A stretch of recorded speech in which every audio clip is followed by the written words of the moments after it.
Greetings and salutations, everyone, and welcome back to Rimworld Ascension, episode 56.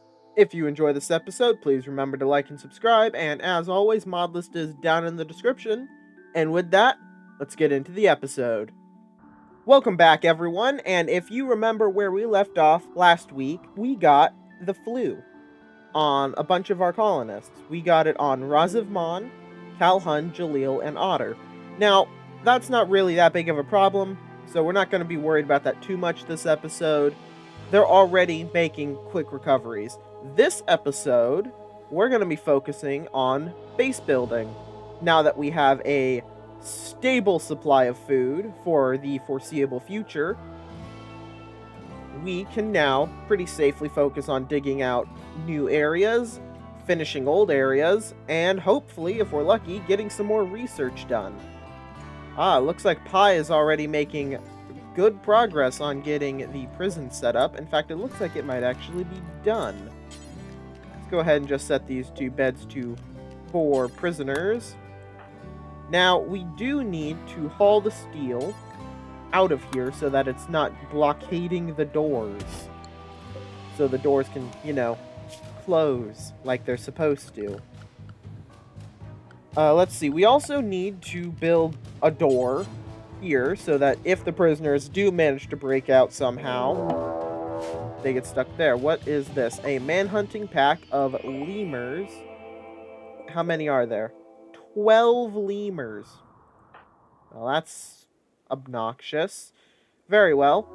Let's go ahead and make sure everybody's equipped with melee weapons. I'm pretty sure we can deal with a bunch of lemurs.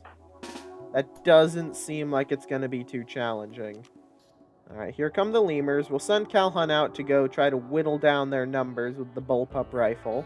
Now, we don't want Calhun to get overwhelmed out there. That would be counterintuitive.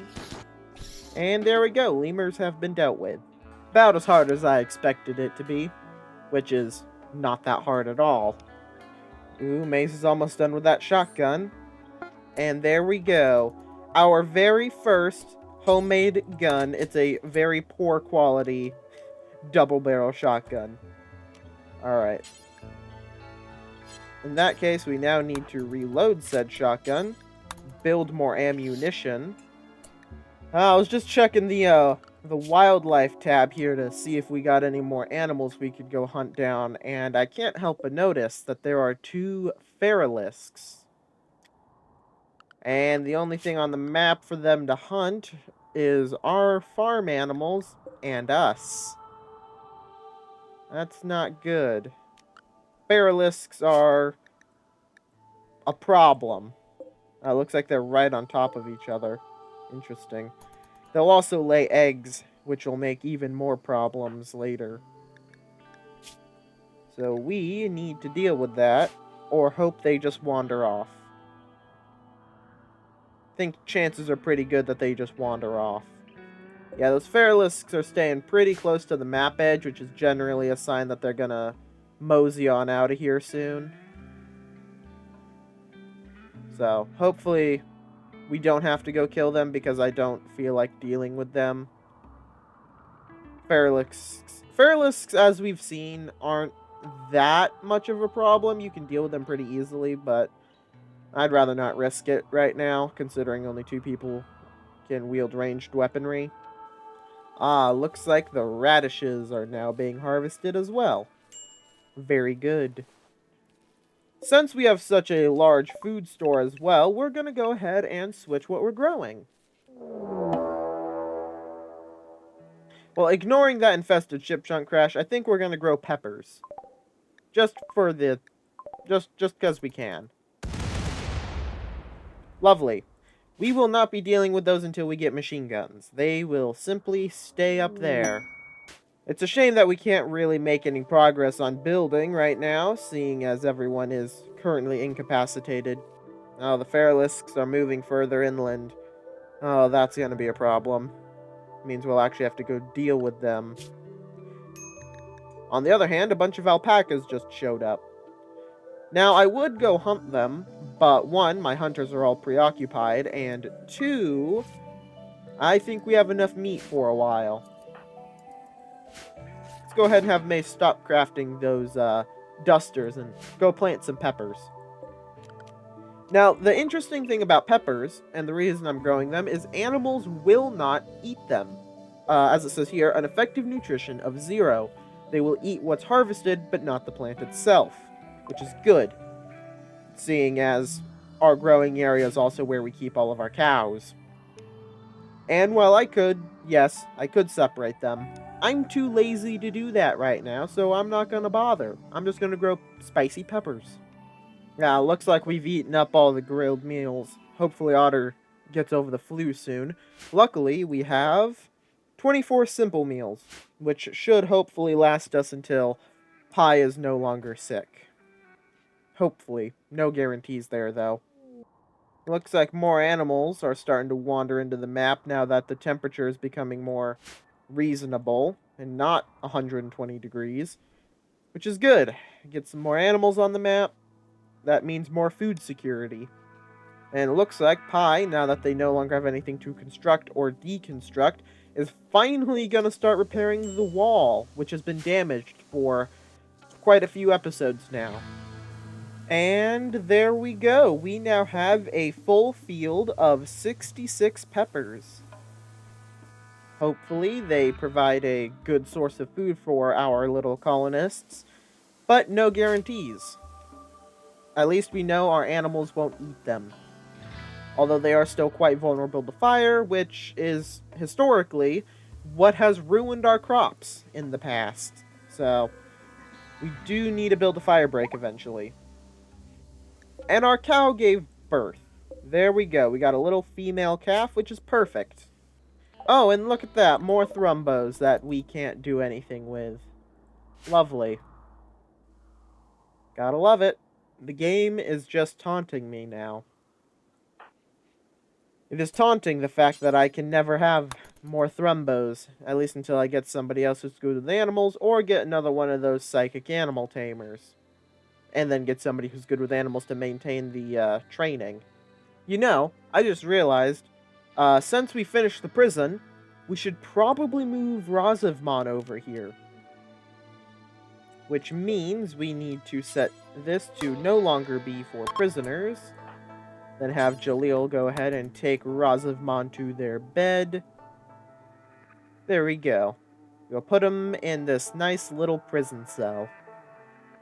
Far away from everyone else.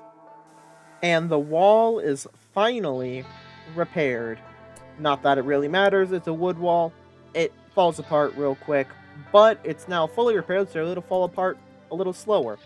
And we're finally making stone chunks. About time. We have been waiting for this for ages. Let's make sure that we have this set up to drop on floor. Why do we want it to drop on floor? Because I want them to work fast. You know what? That tailoring bench is painfully slow. I'm going to go ahead and queue up building an electric one. It'll work at 100% speed. As opposed to the 50% the hand tailoring bench is going at. We will need to go grab up some of the wood up here, but that's fine.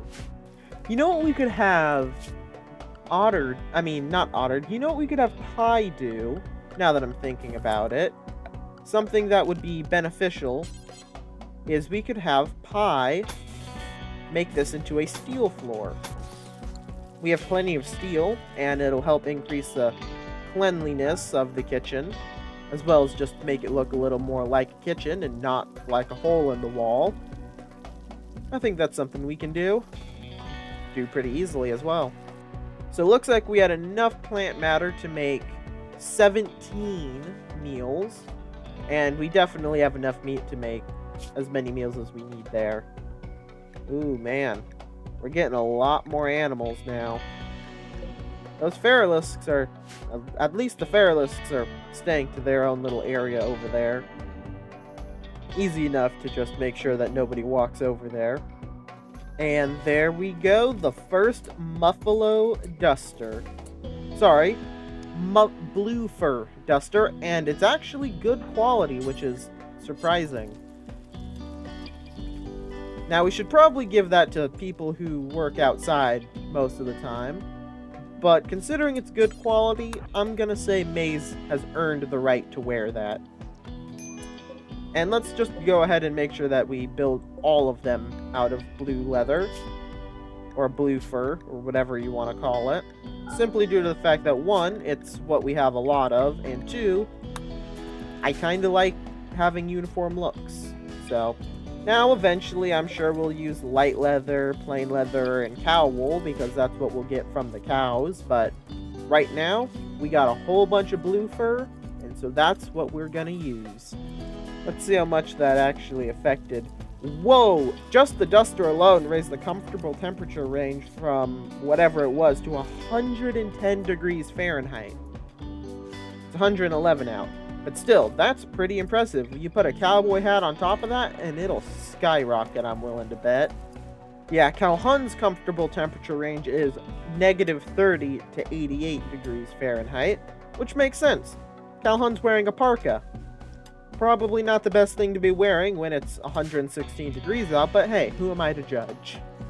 Ah, looks like there's enough materials now to make the electric tailor bench, but since Maze is using the old one, we can't build it just yet. But we can now, while Maze is distracted eating. We can go ahead and upgrade the tailoring bench. And voila, there we go. An electric tailoring bench. Oh man, look how much faster Maze is able to work on that. 100% efficiency is a pretty significant amount. It's 50% more than what we had before. And now Calhoun's comfortable temperature range is -8 to 112 degrees Fahrenheit. That is acceptable. It's not quite at what I wanted at, but it's enough that they should stop getting complete and total heat stroke at 100 degrees. So, it's good enough for now. Now that we have 80 slate blocks, let's go ahead and see what I can do with those diagonal walls I added oh so long ago. Well, let's just try a thin wall and a thick wall. See what the difference is. Well, they look about the same to me. However, since our wall is technically more than one tile thick because it's a mountain, I think the thick ones are the ones we're going to need to do. Ah, Razivman has gone berserk. Well, let's just not deal with that. There's nobody else in the cell. Them going berserk changes nothing. It changes nothing. They've gone berserk in a cell. So now we just can't feed them. Seems like a them problem. And would you look at that? Our kitchen now has full steel tiles. Now it's still not 100% clean. That's mainly due to the fact that the walls are still very stony, I guess. I'm not sure what the right term would be there, but they're not proper walls yet. They're just cave walls, essentially. Ah, so see, there's a problem I didn't account for.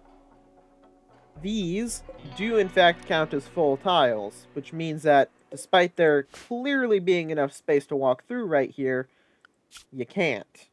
Which means that we are going to need to extend this ever so slightly. We can't extend it this way due to the fact that the edge is right there. I mean, I suppose we could, but it wouldn't look too terribly nice. But, at the very least, we do have a singular diagonal edge now. Ah, the Bompa Pact is attacking us here at our new home in 0.6 days. Unfortunately for them, they will be encountering a place that is actually defended. That's right, I can build Gatling guns now. It's like a turret, but not. Well, here's what we're going to do. We're going to go ahead, we're going to build some steel barricades. We're effectively going to use this as something to slow down the enemy. Build some steel barricades, like so. Build 2 of them. And we're just going to put some Gatling guns there. Actually, we'll put the Gatling guns closer to the middle so that they have better firing arcs. Yeah, I'd say that's good enough, and we are going to immediately focus on building these. I'm not getting caught off guard again. We are going to have defenses, and we will have some form of machine gun. Granted, these aren't the heavy machine gun emplacements I want. These are more Civil War era Gatling guns. It's good enough for me, though. It can mow down hordes of people. That's all that matters. So my plan here is we're going to have Otter and Pie manning the steel Gatling gun turrets, while Calhoun and Maze will stand in the opposite corners to provide additional fire support. This way I can get around the fact that I don't want my slaves to have guns of their own, but I can still have them contribute to combat in a way that's not run up and stab the enemy. Because when going up against people with guns, run up and stab the enemy isn't a very good strategy. I mean, we kinda had it working back in New Kaminoa, but even then, they would eventually just bash their way through our defenses and we would be at a disadvantage because guns beat melee most of the time. Let's see, so we get 150 shots before this thing runs out of ammo. It also doesn't have too terribly much range, I can't help but notice. It's got enough range, though. It'll gun them down if they get too close. That's what matters. Now, these aren't permanent emplacements. We can always move the machine guns around as we need. But considering we only have probably about half a day now, gotta get them set up now, and as quick as possible. Well, now the defenses are done, or at least as done as we can get them.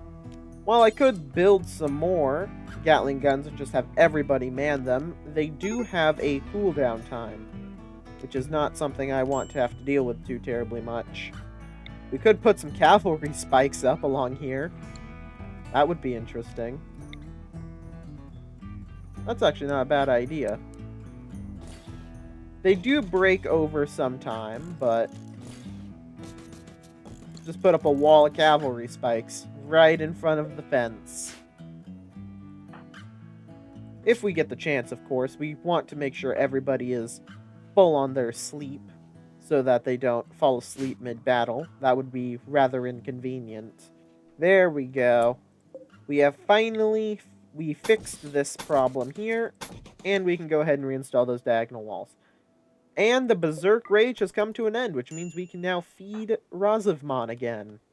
Looks like Pie's getting to work on those cavalry spikes. Not too sure how effective they'll be, but at the very least, it should slow down the enemy. I'm sure they can walk right through it, though. Although we should probably leave one space open so that we can get back and forth over it. So we'll leave this spot open so the gate can be accessed. And there we go. Alright. Those will expire in 5 days. More than enough time for the raid. And there it is. How many of them? 10 of them. And they're coming at us with... oh boy. Let's see. 1 heavy SMG, 1 super shotgun, 1 lever action rifle, 1 stick of dynamite, 1 Molotov. Oh wait, hold on a second. I think I'm looking at those wrong. 2 flashbangs.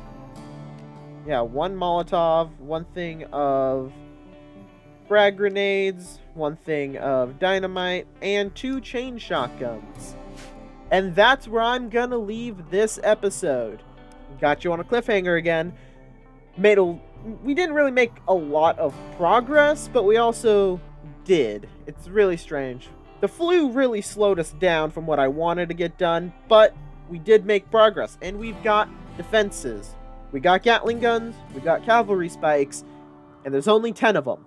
So while we are outnumbered, we are most certainly not outgunned. And with that, I will see you all in the next episode.